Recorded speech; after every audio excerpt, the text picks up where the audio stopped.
Здравствуйте, дорогие наши зрители! Добро пожаловать на наш канал! Сегодня у нас немало работы, и в этом видео мы с вами смастерим новое освещение для кухни, выкопаем картошку, засолим сало, а также дадим вторую жизнь старому столу. Предлагаю устроиться поудобнее. Всем приятного просмотра!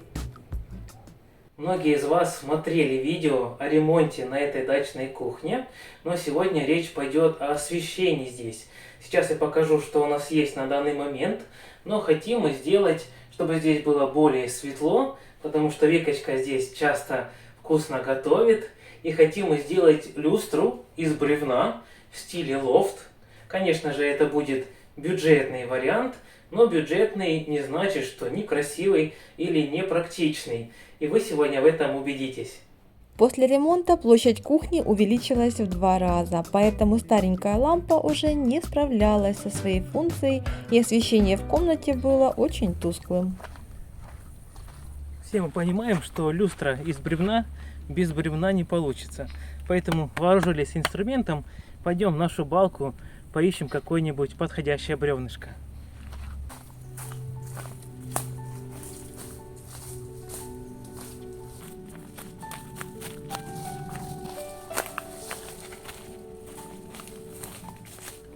У нашей балки много таких сухих поваленных деревьев, поэтому сейчас одно бревнышко мы отпиляем и пойдем домой что-нибудь с него мастерить.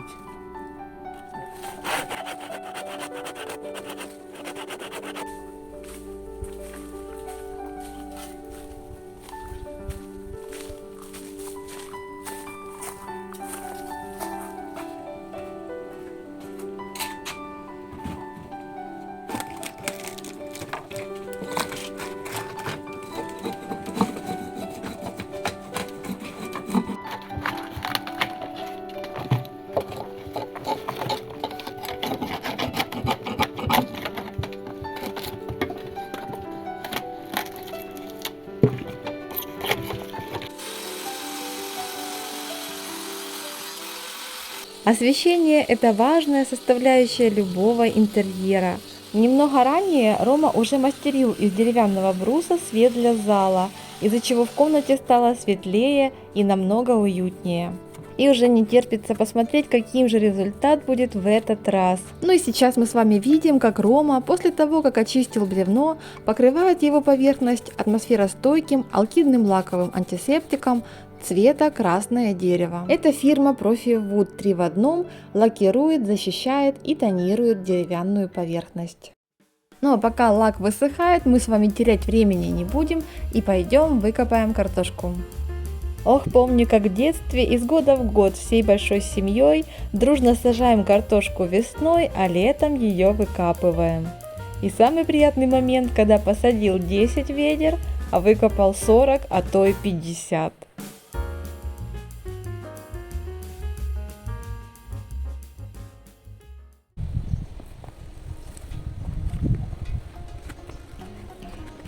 Погода у нас переменчивая, то жара под 40 градусов, то сильный ветер с дождем.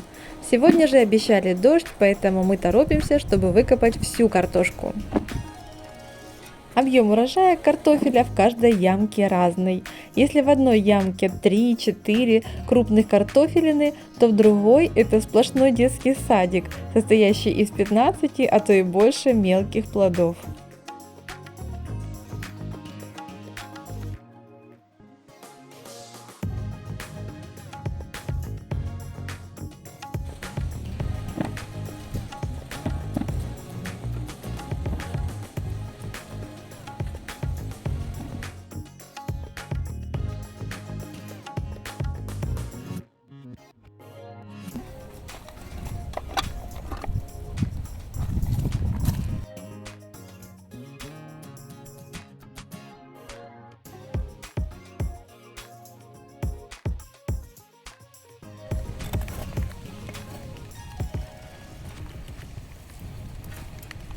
Ого, хмарится, лянь.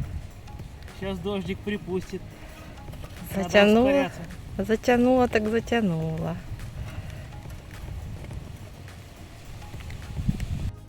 Ох, как красиво заходит. прям над терриконом, видишь? Супер.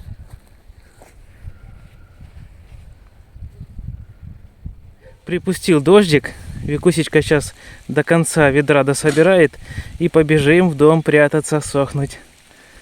Викусечка, я за тебя болею, давай, давай, давай. Финиш скоро.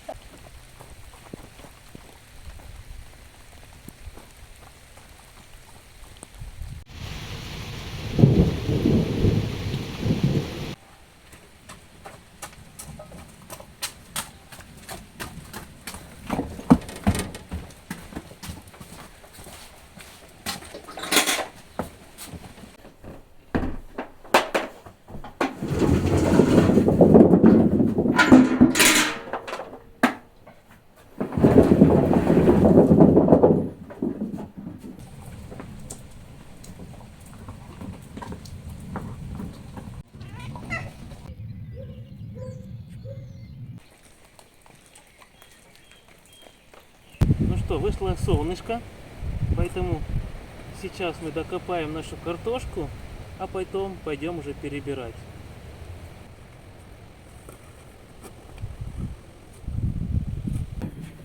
Ром, Ага. ты помнишь когда-нибудь, чтобы у нас был такой урожай картошки? Не помню. Никогда не было. Я не помню. Обычно мы садили 5 ведер, а выкапывали 4,5. И в 2 раза меньше. А в этом году глянь, какая крупная. Гляньте, посмотрите. На нашей земле такой точно никогда не было. Да. Все просто из-за того, что в этом году мы хорошо удобрили землю, и дождик очень часто шел.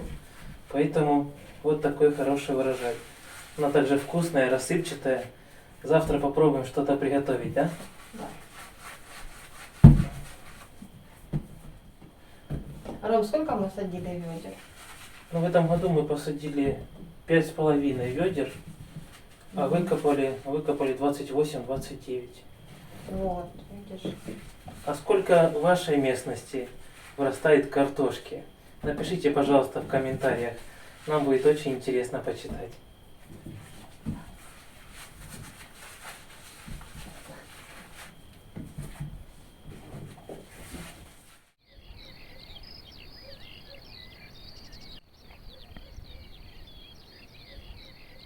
Уже очень хорошо высох наш пропиточный лак, так хорошо взялся.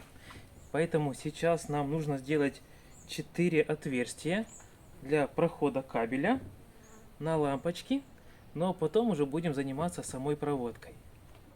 Кстати, в наших магазинах я искал кабель именно черного цвета и такой мягкий, круглый, но никак не мог найти. Только белый продают у нас. Поэтому я пошел в магазин электроинструментов и там взял кабель именно для этих нужд 2 на 1,5. Ну, думаю, что должен подойти и на нашу люстру. Еще бревно у нас такое, как вы видите, очень кривое. Поэтому мы натянем ниточку, чтобы и отверстия находились равномерно относительно друг друга. Так, намотаем и уже по ниточке будем делать отверстия.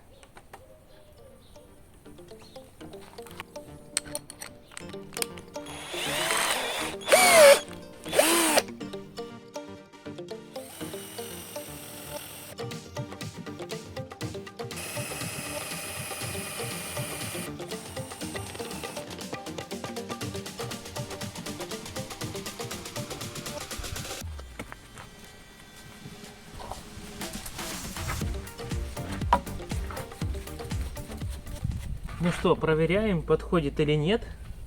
А ну. О, отлично.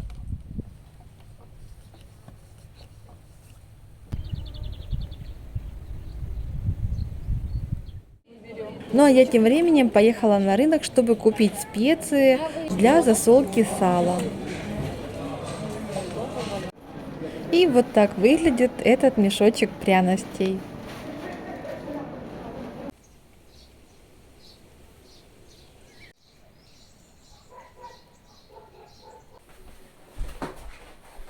Так, вот наше бревнышко. Сейчас мы накрутим 3 крючка, на которые мы будем вешать, и будем заниматься проводкой.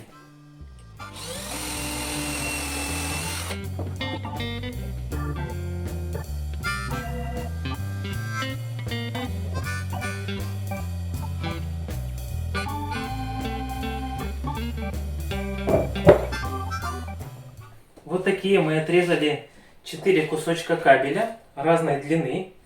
Сейчас вы поймете, почему разной длины. Вот они. Еще у нас есть такие 4 патрона маленькие и 4 лампочки. Очень красивые, светодиодные. Сейчас покажу вам одну из них. Вот такие красивые лампочки. Называются ниточки, нам сказали. Но должно светиться очень красиво. Сейчас мы все подсоединим и покажем, как уже получится.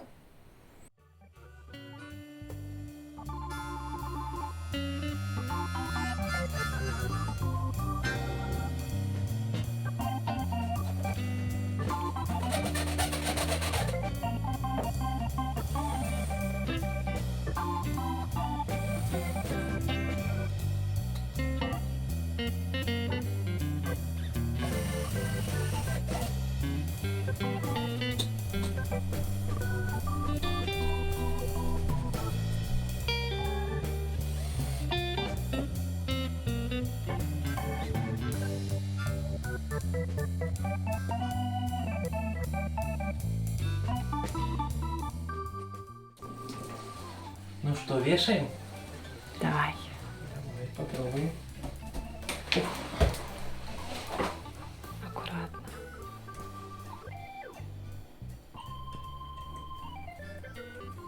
Опа.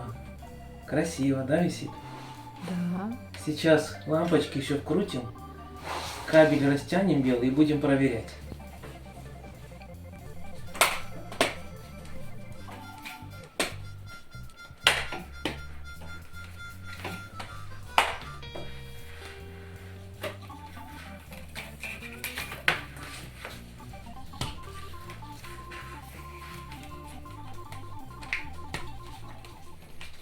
Ну что, сравним, как было и как сейчас.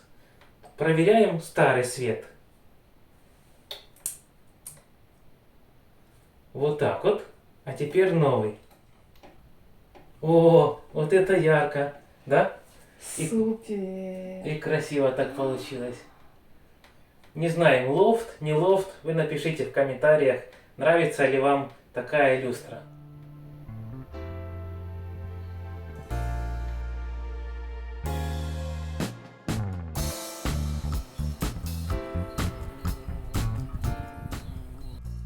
Ну, с таким освещением поставьте мне кровать. На кухне теперь я буду ночевать. Стало светло и уже наступил вечер. Я приступила к засолке сала. И действительно теперь на кухне хочется проводить все больше и больше времени.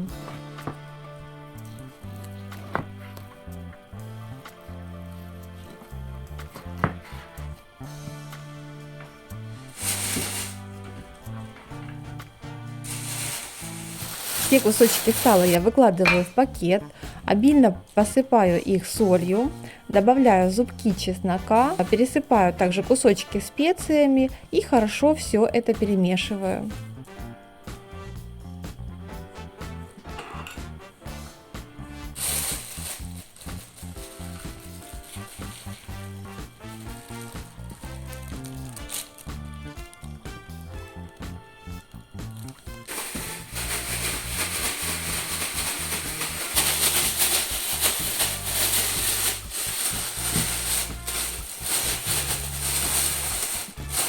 Посмотрите, какая красота!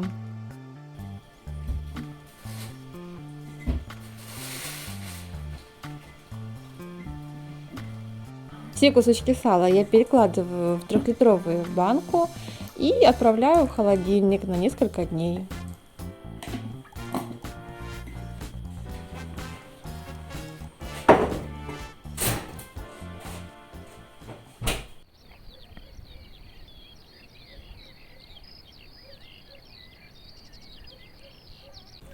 Вот такой вот у нас есть обеденный стол. Он хорошо подходит нашим стульчикам, но он нуждается в ремонте. Поверхность этого стола, в принципе, ровная, но поизносилась временем. Особенно вот этот угол, здесь нужно хорошо поработать. Также ножки. Мне здесь очень понравились ножки.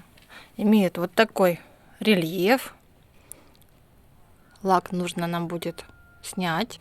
Вот такие круглые детали имеются внизу на ножках. Одна из них отвалилась, мы ее сейчас отреставрируем и приклеим на место. С помощью наждачной бумаги снимаем старую краску. А с помощью жидких гвоздей склеиваем всю детальку и приклеиваем ее на место.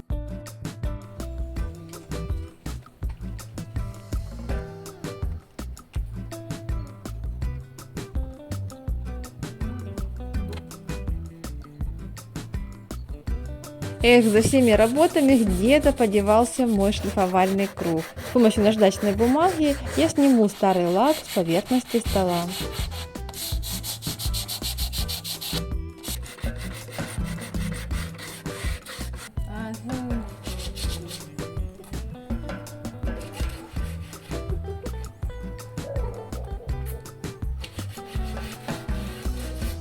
На помощь мне поспешил Роман со своей супер болгаркой. Теперь работа у нас пойдет побыстрее. А вы знали, что итальянцы очень любят обставлять свой дом историей? Поэтому они, скорее всего, потратят деньги на старинный комод и его восстановление, чем на новый из магазина, даже если так будет дороже. Ну, а нам не нужно тратить больших денег на старинную мебель. Достаточно отреставрировать нашу старую отечественную, и она прослужит еще немало лет. А если ее хорошо организовать, она сможет стать изюминкой интерьера. Ну а здесь я замазываю это черное пятно, а также щели с помощью шпатлевки по дереву цвета дуб. Ну и пока шпаклевка высыхает, мы сейчас займемся покраской ножек. Черной краской я прокрашиваю маленькие круглые детали. Как вы могли заметить, в каждой нашей бюджетной переделке мы покрываем деревянные изделия этим пропиточным антисептическим лаком. Он создает защитное лаковое покрытие с декоративным эффектом, сохраняя при этом натуральную текстуру древесины.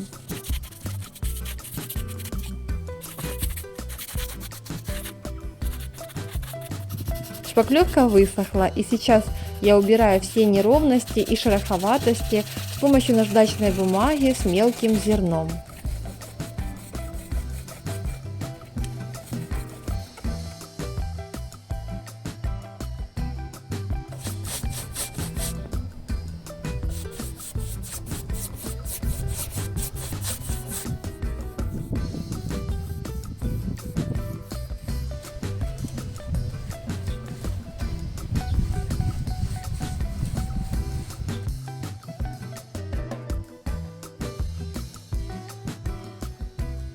Оригинальность резных деревянных ножек стола мы решили подчеркнуть черной краской.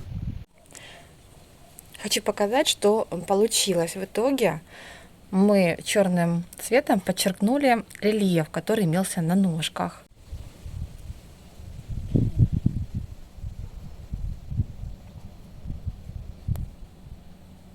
Ну а здесь я показываю свои ошибки. Когда я красила кисточкой, получалось не совсем ровно. Поэтому я приобрела в строительном магазине специальный строительный акриловый маркер. И посмотрите, вот остальные две полосочки, они намного отличаются и выглядят намного аккуратнее.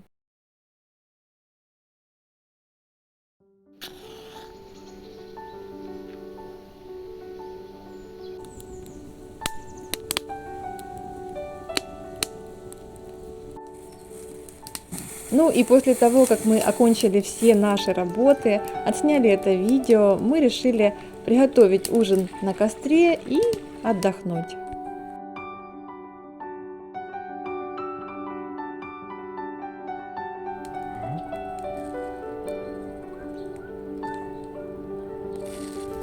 Картошечка хорошая в этом году.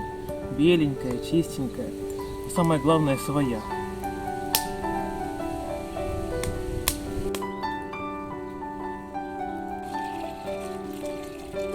Подожди.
Ну что, дорогие зрители, надеемся, что вам понравилось это видео. Напишите, пожалуйста, в своих комментариях, мы их очень ждем и с удовольствием на них отвечаем. До новых встреч, пока-пока!